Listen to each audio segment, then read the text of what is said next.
Imagine when you share your darkest hours, they become someone else's light. I'm Jennifer Lee, a global community storyteller, host, author, and survivor, guiding you through genuine, unfiltered conversations.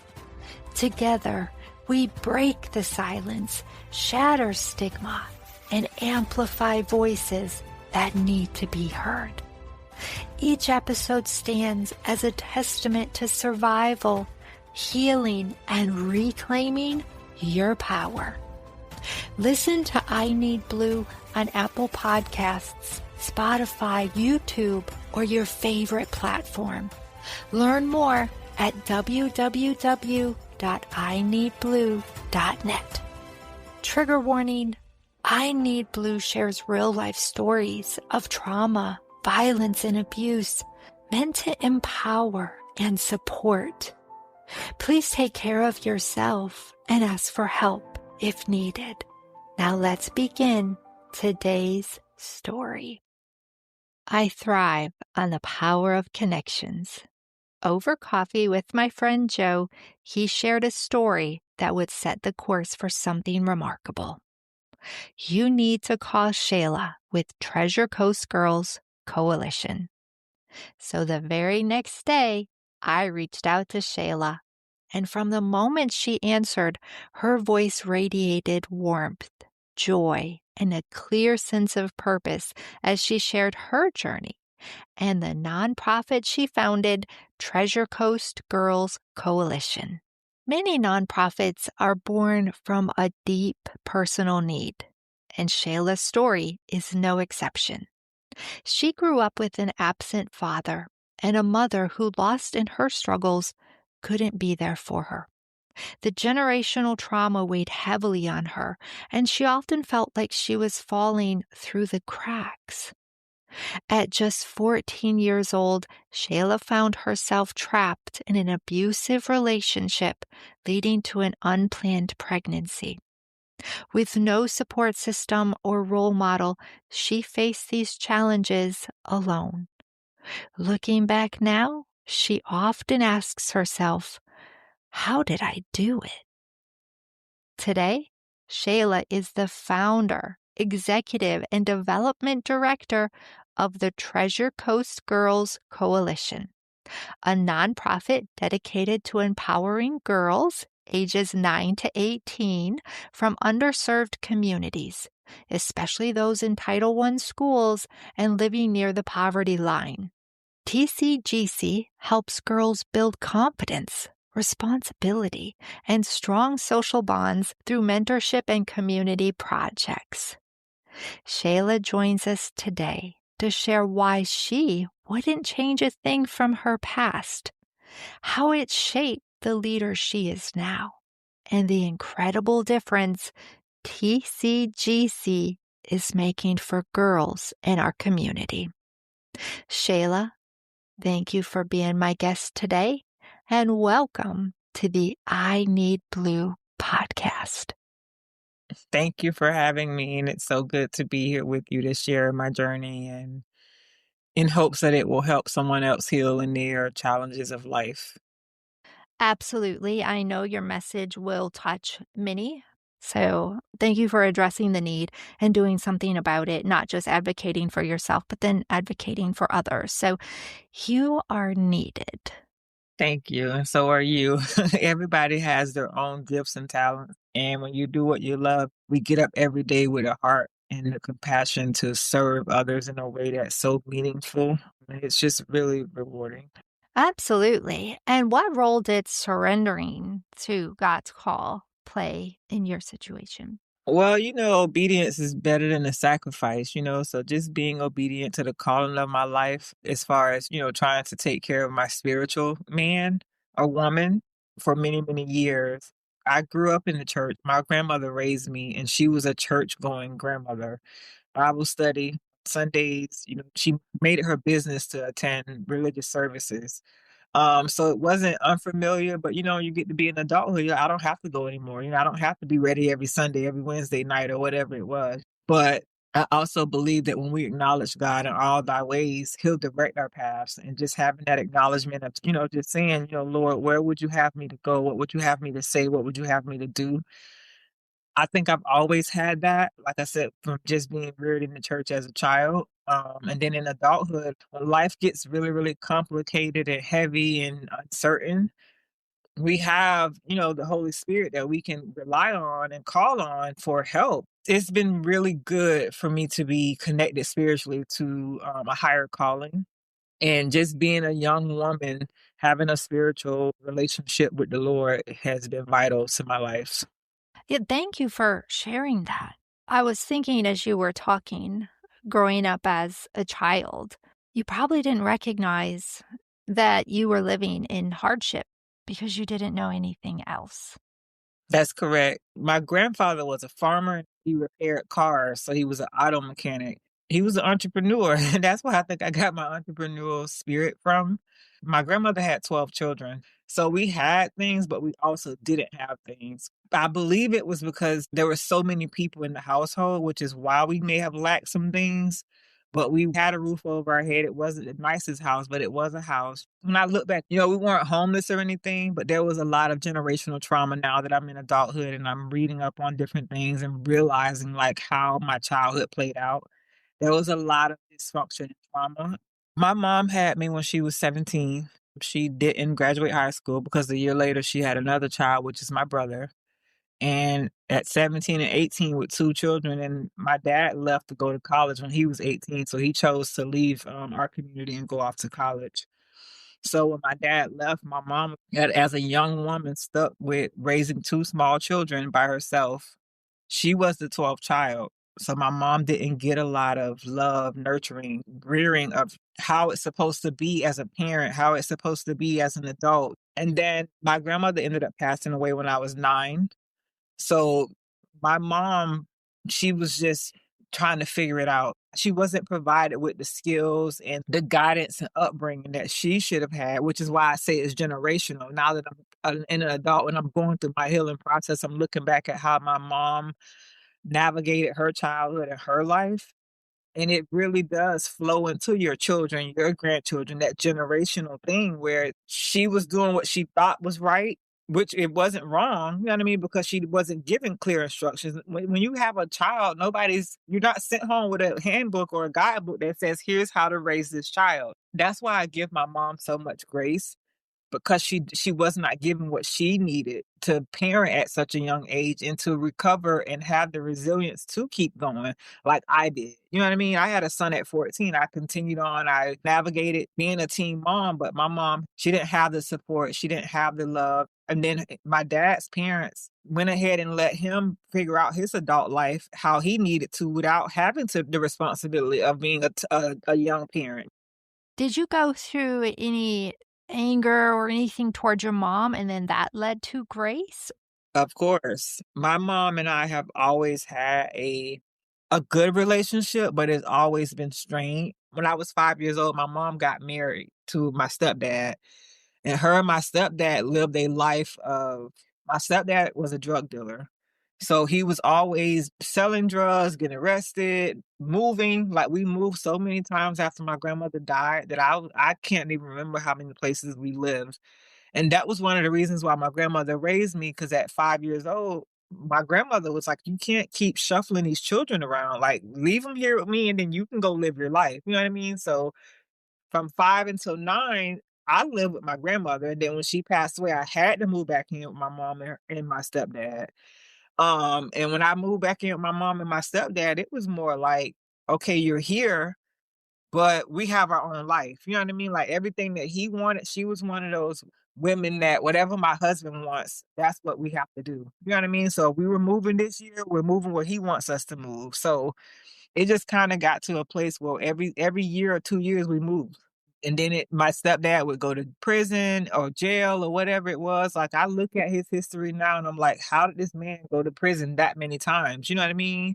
But he was a really, really good stepdad. I will say that. My stepdad was really awesome. He wasn't one of those stepdads that were mean, no molestation, anything like that. So It was just a very interesting childhood, and then from 9 until 14, I pretty much navigated with helping my mom raise the other 2 children that she had from my stepdad, so now I became somebody's caregiver at 9, you know what I mean? She was pregnant with my sister when my grandmother died. From there, it was always help mom, help with the 2 girls. I have 2 younger siblings, that are girls, and I look back at my life now and I'm like, wow, Shayla, you've always cared for somebody. Like, and that's how my grandmother was. Like, she had 12 children. So we were always trying to make sure that her children were taken care of. I'm with my grandmother everywhere. I went everywhere with her. I feel like I was robbed of my childhood. And that was one of the reasons why I was so like rebellious towards my mom. I didn't like our relationship. I'm just going to be truly transparent right now. Like, I felt like because I'm the oldest, and I get emotional when I talk about it, but because I'm the oldest, I have to wear this burden of your son and your other 2 children. And then I think maybe when I was like 10, my mom sent my brother to live with my dad finally, because my brother and I have the same parents. And then after she sent my brother to live with my dad, she had 2 additional children, which is why my brother and my mom often are at odds in adulthood because he felt like you sent me away, but you still had 2 additional kids. You know what I mean? So it wasn't to relieve you of parenting, it was to have your life where you how you wanted it. So my brother is often fighting with my mom, even at this current time. And then my 2 sisters are like beautiful girls that I've always had to help raise. So now anytime something happens, my sisters rely on me. They come to me first before they go to my mom because I've helped rear them up when they were babies. So it's like, this is really my mom. So it's just been really, really complicated, if I could just give you a description of a word. But I love my mom. Now that I've spent years and years and years in therapy and really trying to understand how my childhood affected my adult life, I had to give my mom grace. I had to forgive her for what she did not know, for doing her best, for us not ending up in foster care. She gave us what she had, even if that wasn't enough for me at the time. She still tried to hang on and parent and stay in it. I look at some of the children that I work with now and their parents check out of them. You know, they're either in foster care or state care, or they're living with a grandparent or living with somebody who's not even their relative. So I look back at how my life transpired and what children are facing now. I really have to give my mom grace. Before we move forward, what do your boundaries look like now in regards to your family? Honestly, I have personal boundaries. Like with my husband, there's certain things like I don't tolerate yelling at me or getting in my face or getting physical with me. Anything like that with men, I'm very like, it's not happening. Because of me not having a relationship with my dad, I've spent a lot of time in relationships that needed to end very early on because you see the red flags and you're like, well, this probably is normal because this is what happened in my childhood, but it's really not. So I've gotten to a place now. I've been married for September will be 15 years. At first in my marriage, I was yeah okay, we're married. It's normal. And now going through like my healing process and gaining my strength and knowing who I am, I don't tolerate a lot. And my husband, a lot of people are like, it must be hard being married to Shayla because she's such a top-notch girl and young lady that how do you do it? And it's just standards. There's certain things that you should not tolerate. Being yelled at, being hit, being ridiculed, being belittled, name calling, all of those things, I don't tolerate it because it triggers me. It triggers me back to that young relationship that I had with my son's father where I was nothing to him. I didn't deserve respect. I didn't deserve to be treated well. I didn't deserve to be shown kindness. And I had to get to a place in my life where those boundaries were necessary and I wasn't moving on them. And that's with anybody. It's not just my husband, it's my friends, it's my colleagues, it's the parents that I interact with every day. Because I'm such a kind soul, I had to get to a place where I had to build myself up through therapy, through prayer, through healing that there are certain things and certain boundaries that I must put in place to protect me.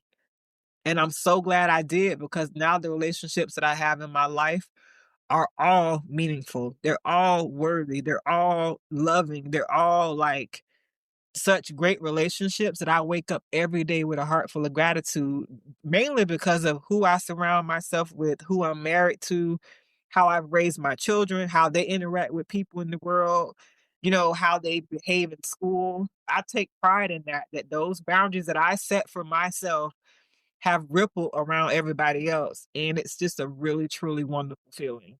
That is wonderful. And congratulations on 15 years married. That's wonderful too. And this is my first marriage. So I'm like, I've had to learn, like relearn, unplug and relearn. Yes, but you did it. And, setting boundaries and advocating for yourself and staying strong within the lines of your boundary is so hard, especially for women. So even with what you just shared is inspirational. Yes. You also shared, and it was a topic both of you and I are very passionate about and we wanted to talk about, was signs of dating abuse. Oh, yes. Yes, because at 14, you were in an abusive relationship, and we wanted to talk about what that looks like. And then eventually, you had an unplanned pregnancy and what that was like for you. So the violence didn't start until after I had my son. I want to be clear. I wasn't ever like hit or, anything like that while I was pregnant with my son. But right after that, it got to be physical. My son's father, I think, had a really rough childhood as well. And at 14, you're not digging into a person's background, who their parents are, who they've dated, which is why I feel like young girls shouldn't even date until a certain age or until they realize that this may be somebody I have a crush on, maybe, or that I may like, but not necessarily need to be in a relationship with. The guy I was dating at the time, I think I only had sex twice before I got pregnant. So I didn't even have time to really figure out, is this somebody who I like? Is this going to be my boyfriend? Are we going to agree to have a child? Like none of that was in play at that point. It was just, let's have sex. You know what I mean? And I ended up pregnant. And when I told my mom that I was pregnant, she asked, what are you going to do? It was my choice if I wanted to keep the child or have an abortion or whatever it was. But even then at 14 in my heart, I'm like, I don't think it's right to have an abortion. So I kept the baby. Immediately, I went into parent mode. Like, I carried my son, I had him. I turned 15 2 weeks after I had my son. I got a job, I navigated life, I went back to school, I did what I needed to do to care for my son, but in the process of me trying to this new parenting thing, my son's dad started to be a different person. He was violent all the time. I mean, like, pulling my hair, punching me, pushing me. It was just like he was trying to truly intimidate me into being fearful of him. And that's why I say with the boundaries now in adulthood, you have to know when a person wants you to be scared of them and the way they speak to you and they hit you for no reason. And it just started to be really, really disgusting and really scary. And I've had the same best friend since third grade. Thank God. It was so bad, my friend was terrified of him. And we hung out a lot. Since third grade, this girl has been ride or die. He had started to scare her because he would hit me in front of my friend. And I remember my friends, like one day we were outside walking and he was in the bushes hiding. And he jumped out of the bushes on us and like drugged me by my hair and just like drugged me down the road. And I remember one of my friends crying so bad. Oh my God, he's gonna hurt her. So it got to a place where it wasn't just, hitting me behind the scenes. It was now you're acting this way in public. Was he the same age? He's a little bit older. I was 14 when I started dating him, and I think he was like 16. So he's like a year and a half older than me. He was unpacking and unloading his anger out on me. And I remember still, like I said, at that age, praying like, Lord, how am I going to get out of this? How can I get away from this person? I have a child from him, but I'm willing to take my son and escape. My son wasn't even 2 years old. My son's dad ended up committing a home invasion robbery. He was 17.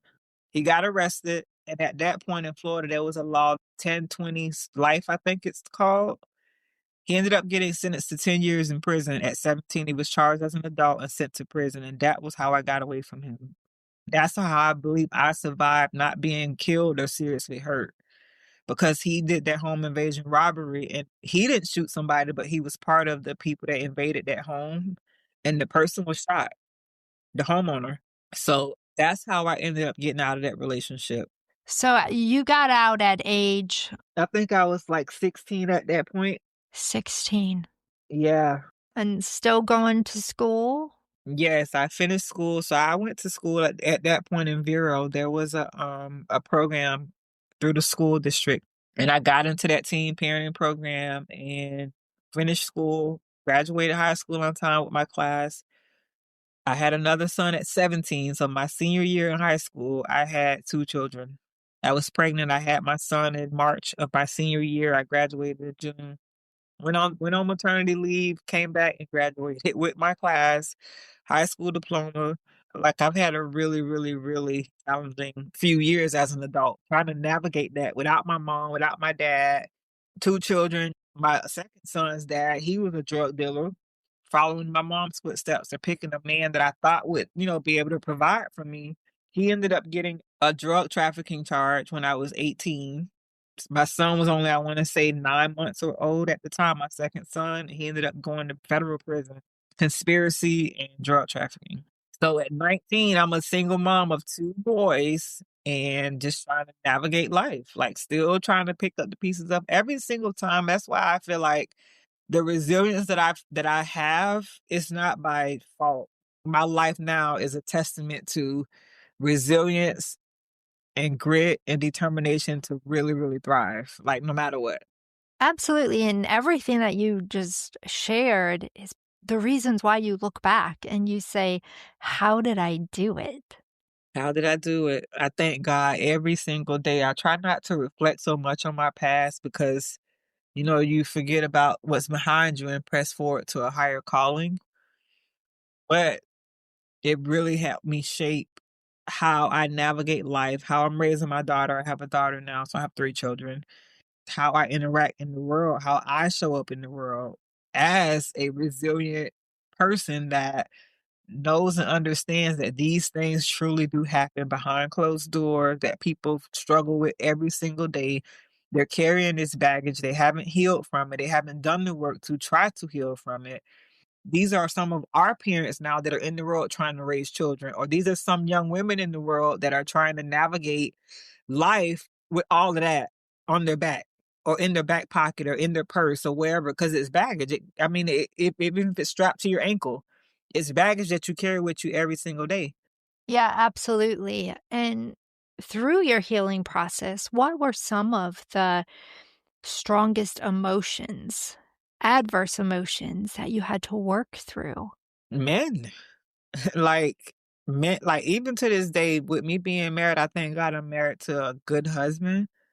But the yelling, the screaming, and my grandfather, I look back all the way back, not just my dad, my grandfather, he was an alcoholic. So he would get drunk and so drunk and inebriated that he wasn't coherent to what was going on and how it was affecting how he would come home at night, yelling, screaming, causing chaos in the house, and everybody sleep at midnight. So I look back at all of that and I'm like, how did I my emotions now is like when I see men belittling women or raising their voice or trying to, intimidate women, like it's really, really, really concerning because I'm like, this is what happened to me. These are some of the things that I recall seeing and experiencing. It's triggering and it's really disturbing. Absolutely. And then as you started to go on in life, what emotions did you find were being triggered? All of it. All of it, like, now to a place where I've had to build up a threshold of resilience that, "Shayla, you can do this. I know you're scared. I know that you have not seen this done before. You haven't had a good set of role models."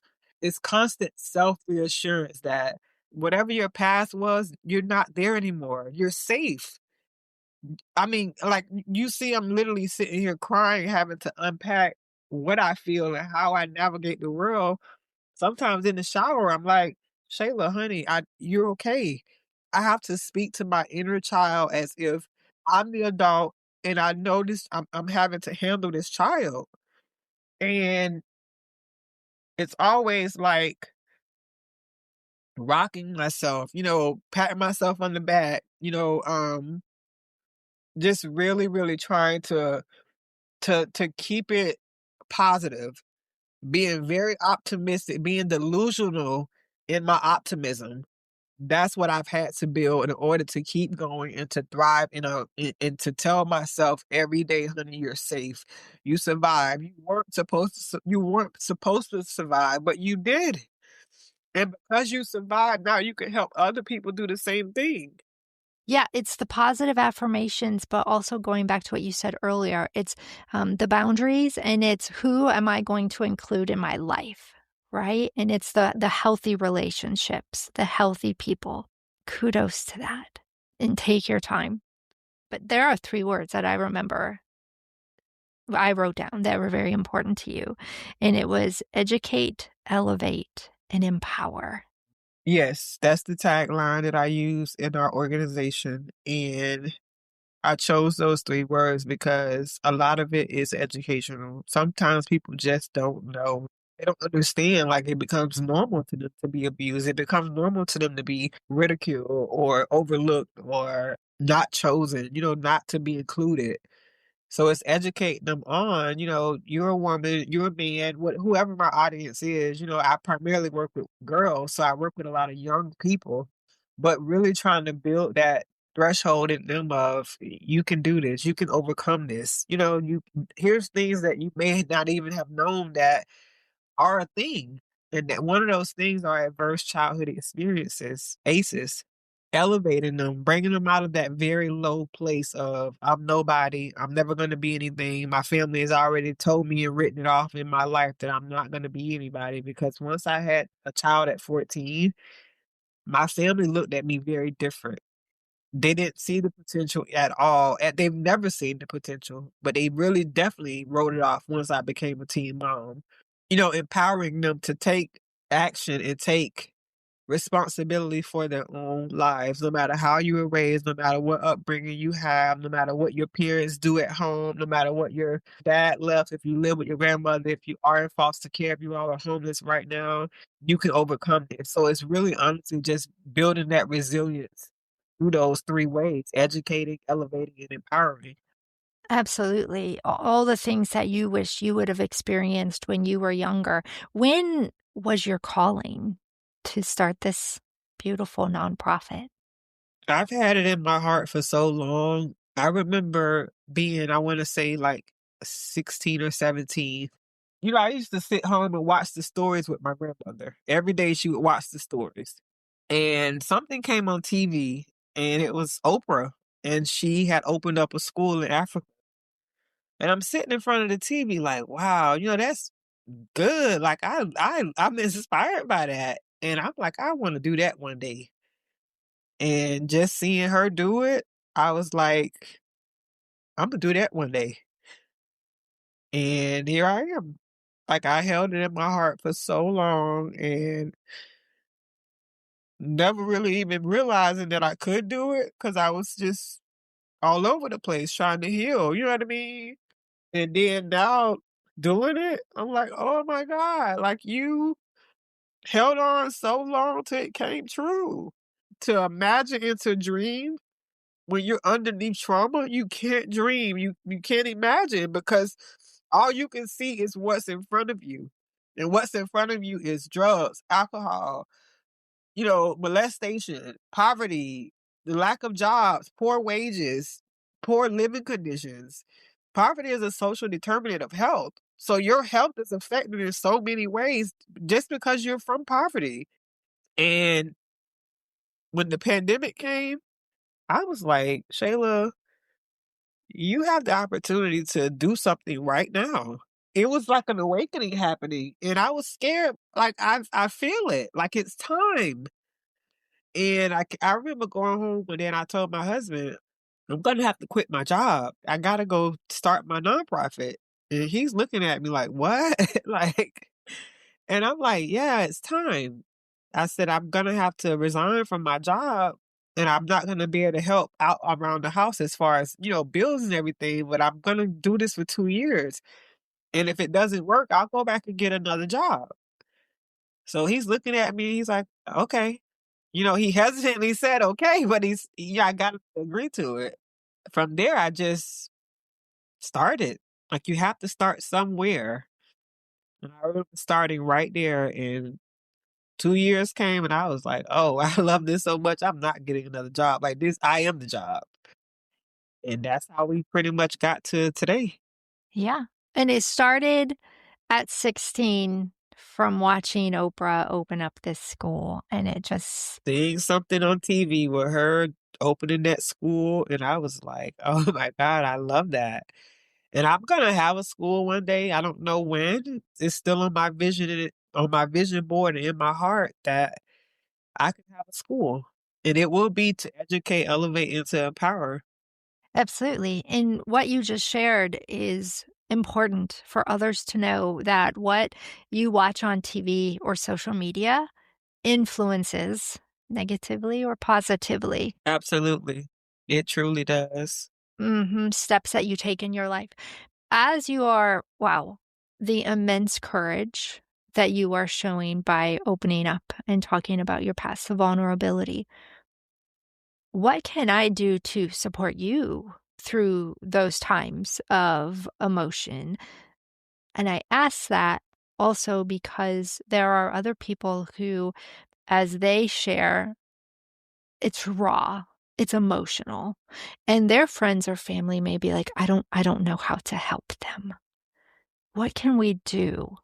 Sometimes, honestly, it's just good to have allies and people behind you cheering for you and rooting for you really, really loud.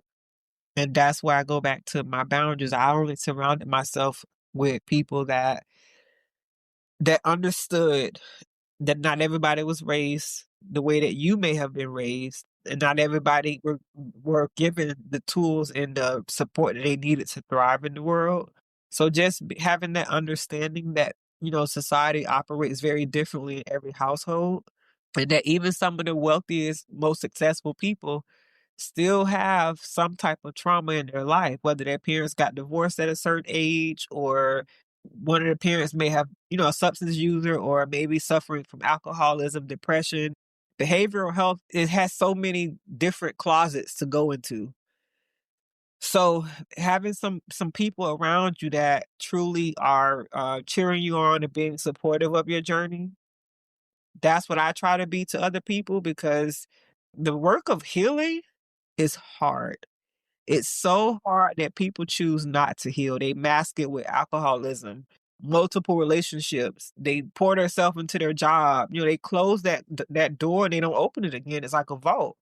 And when people choose to open that vault or open that box and go back into it and try to get that together so they can thrive and move forward, really, honestly, just being a good friend, a good support system, your support system is going to be crucial. It is crucial who you surround yourself with, who you work with, how you show up in the world when you've healed or when you're trying to heal. It really is important.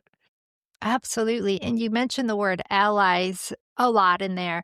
And Jesus is your ally, your husband is your ally. Tell me about your team that you have as well, because obviously you all are allies. You have passion and love in your heart for helping others. And I would love to also give them credit for what they do to help you in your mission. Yes, I truly enjoy working with a team of people that have lived experiences, because their lived experiences are helpful in the work that they do.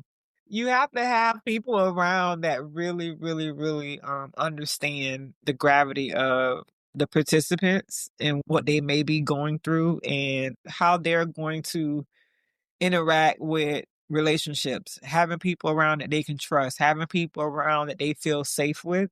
Those are the people that I try to bring in my organization, whether it's volunteers, board members. When you're trying to thrive, being in a chaotic environment is triggering. So if it's always loud, if it's always unorganized, there's fighting with the staff between amongst each other, discord with the vendors. You have to be very mindful of who you bring around in this type of environment. It's touchy. Children are easily triggered. if they see a man that looks like their dad or they're screaming at you or whatever, that can really trigger them into a place where they're like, I'm not safe here. I want to go home. Or I want to get out of this environment. Absolutely. So, obviously, the staff that you bring in and that the children are exposed to is delicate. What other parameters have you seen that have had to be put in place as well to continue to create that safe space for the children that you help, the girls? Well, we do background checks, number one, on everybody. When they document on the application for becoming a volunteer, they want to have interaction with children. We do a background check because we want to make sure that we are only exposing our participants to people that we've screened to make sure that they are able to even be around children. But we also do a lot of like cultural sensitivity and professional development trainings with our staff because they're not dealing with children that are whole children that have been given the right support and the right love and guidance from birth. If you look at our data and statistics of the state, the Florida Youth Substance Abuse Survey says that 40% of high schoolers have 4 or more ACEs already in high school. You only an ACE score is based off of 10. So 4 out of 10 already have some sort of ACEs. That tells us that we're already getting children that are already either abused or neglected, or like I said, there's drugs in the household, there's an incarcerated parent, there's a deceased parent. So we know what we're getting before they even come, and being able to provide just a loving environment that feels safe. You operate and thrive when you feel safe. And when I say safe, it doesn't have to be gun violence, or it doesn't have to be, domestic violence. It doesn't have to be verbal abuse. There's different forms and different senses of safety in young people. Saying you're not going to be anything. Are you stupid? Are you dumb? That kind of language and that kind of behavior is not tolerated at TCGC from the kids, from the board members throughout the door. It starts within, you know what I mean? So we don't have any of that kind of behavior or activity in our organization because it really truly impacts how our participants go out in the world and receive and display what they've learned at TCGC. And I don't want them going out in the world saying, I learned how to drink at TCGC. I learned how to curse. I learned how to. I got into vaping at TCGC. You know what I mean? Like that's not. We're not that kind of organization. Very professional role models. Everybody that we bring around has something to give, and they truly want to be there. How does someone find you then? Well, we have a website. We do a lot of community outreach. So being, involved in a lot of the happenings around the community. I'm born and raised here, so it's good and it's bad. But the good is that people start to recognize the work you're doing. And there's this saying, hustle until you no longer have to introduce yourself. I've hustled so much that people are like, I've heard about you. Somebody told me about you. Somebody brought your name up, which is how you and I got connected. Being very intentional, being very visible, being transparent. I can't tell you how many compliments I get that, oh my God, you're real. Like you tell people how it is. You share your life with people, and that's inspiring. Like I said, with the website, people go on, it's girlscoalition.org. They go on there and they look around, they're like, that sunflower, what you're doing, what you represent, I want to be a part of that.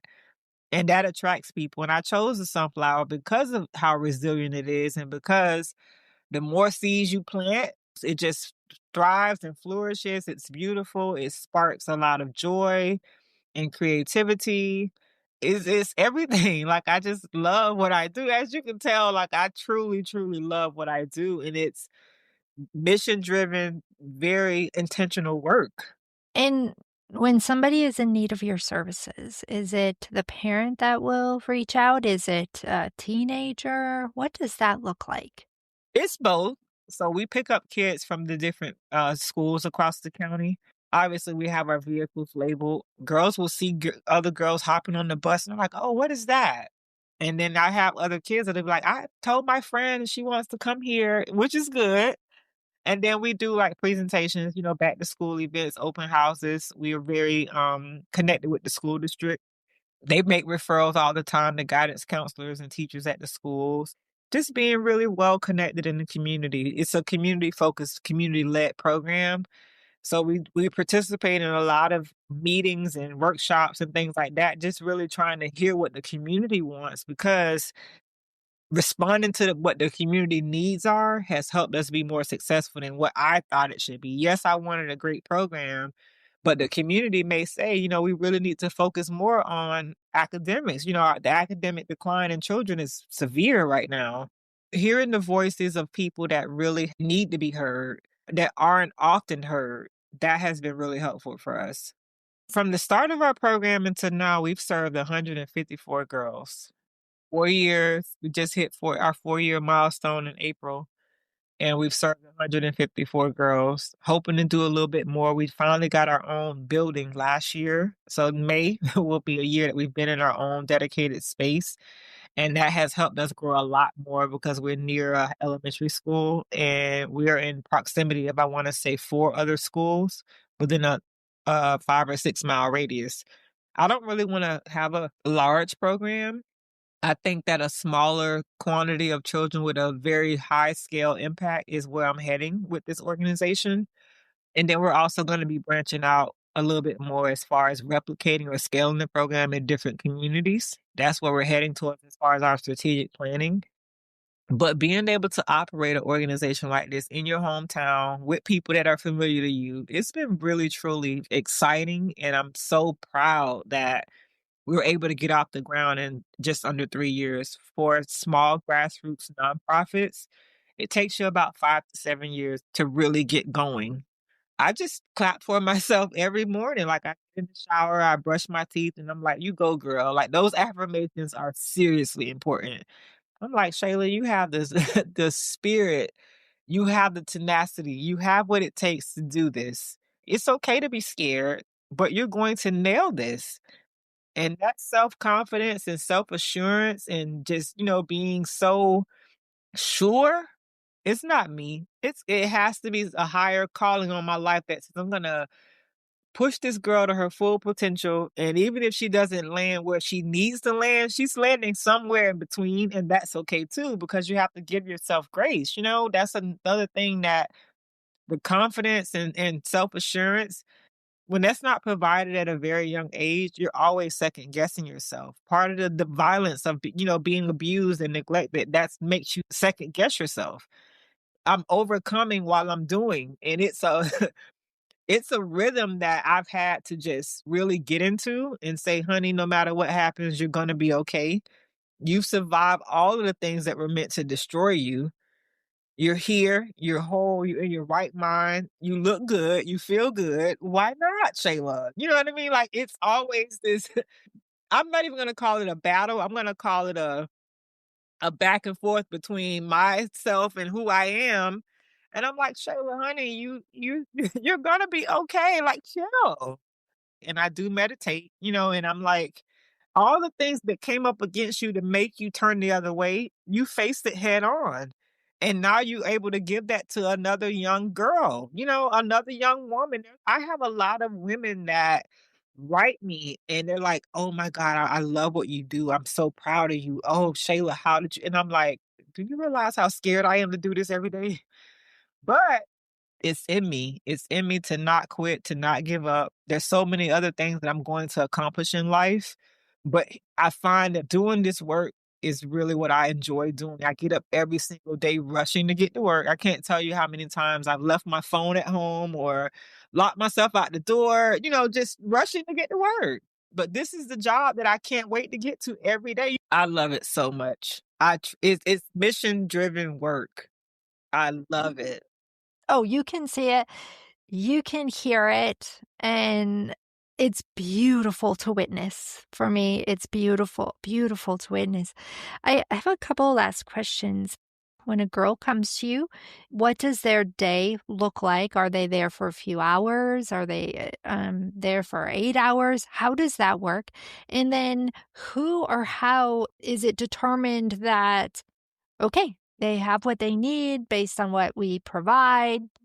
So they come to us after school. Most of our girls attend Title I schools. We do have a few charter school students that we work with, but most of our students attend Title I schools. We provide the transportation from the school to our site. They come in, they have a meal, usually a hot meal, because 'cause they're probably starving between, the full school day and the afternoon. And once they have a hot meal, they clean up their meal, and then we sit together for what we call circle time, and we just ask them, "How was your day? How was your weekend? Is there something you want to share? What is on your mind?" Like, we wanna know. You see a lot of young kids now, they're in headphones, they have a hoodie over their head, they're shut off from the world. And we're trying to get them to unpack and come alive, come out of the darkness. Once they've done their circles and we got to really spend some time with them just to unpack whatever's on their heart and what's in their mind for that day. We usually go into an enrichment activity and that's focused on STEM, science, technology, engineering, or math, doing some experiments, trying to get them curious about the love of science and the love of STEM, because that's a career that can really take them very far in life if they pursue it. And then once we've done that experiment or activity, we do some culinary arts for our food truck. They're usually either picked up from the center or we transport them to a depot stop where they go ahead and walk home or go home. Wow. And so the circle, is everything done as a group for the most part there? We do an intake assessment before each child even gets in the program. We want to see what's going on with them. Are they excelling academically? How many people are in the household income, where they live in the community? That helps me determine what the individual needs are for that child outside of the group setting. And sometimes they need a referral for a therapy. They need a referral for food assistance. They need clothing. We have working with an organization that provides clothing to them. Looking at the needs first and seeing how they would fit in the organization and then going from there. So having that starting point as to what their needs are, how can we truly help impact this child? I think that's great. You make it very individualized. And I also love that you do have the group atmosphere because now you are creating friendships. You're letting others know they're not alone in the world and in their struggles. And they'll carry those experiences on into their life, right? Yes, making friends, forming that sisterhood is crucial. I've had the same best friend since elementary school. And then my other like dear heart friends are we all like became friends in middle school. We've done life together. We've done, the marriage, the kids, the education, like we've done it together. And I truly hope that those girls find those kinds of people very, very early on because it really will help you like through the good, the bad, and the ugly. Yep. I don't have any friends from elementary or high school or anything, but I'm blessed that now I have some really good friends.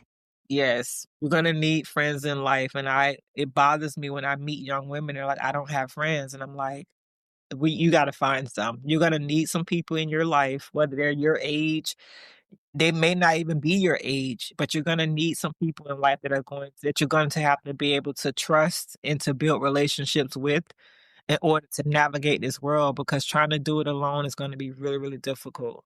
Yeah. And females need female friends.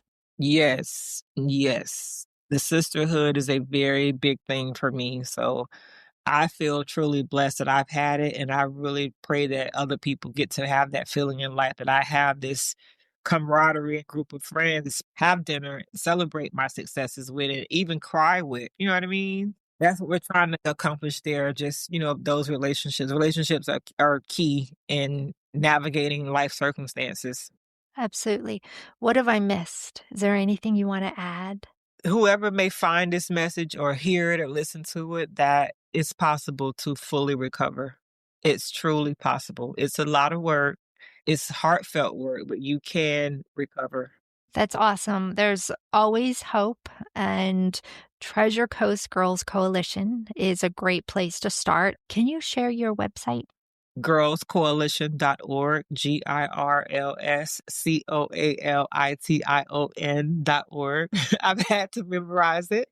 But that's our website, and we are on YouTube, Facebook, Instagram, LinkedIn.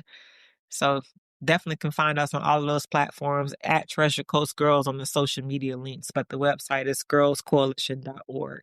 Perfect. And I'll put the links in the show notes as well. Thank you.